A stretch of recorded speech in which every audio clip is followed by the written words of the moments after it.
അതായത് ഞാനിതറിയുന്നത് രാത്രി 8:30 കൂടിയാണ്.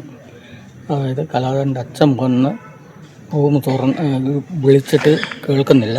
അവസാനം അവൻ റൂം തുറന്ന് ഉള്ളിൽ കയറി വിളിച്ചിട്ട് അനങ്ങുന്നില്ല.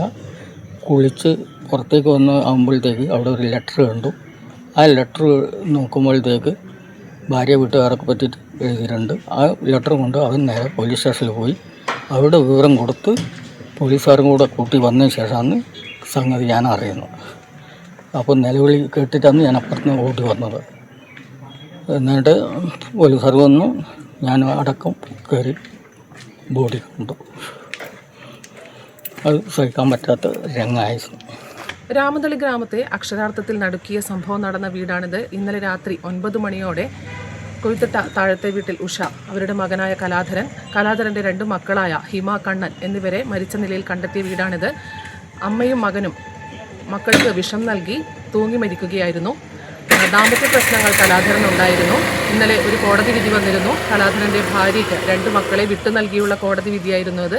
ഇതിൽ മനംനൊന്താണ് ആത്മഹത്യ ചെയ്തതെന്നാണ് പ്രാഥമിക നിഗമനം. ക്യാമറാമാൻ പവിത്രൻ കണ്ടോത്തിനൊപ്പം സുധാ സുരേന്ദ്രൻ, നെറ്റ്വർക്ക് ന്യൂസ്.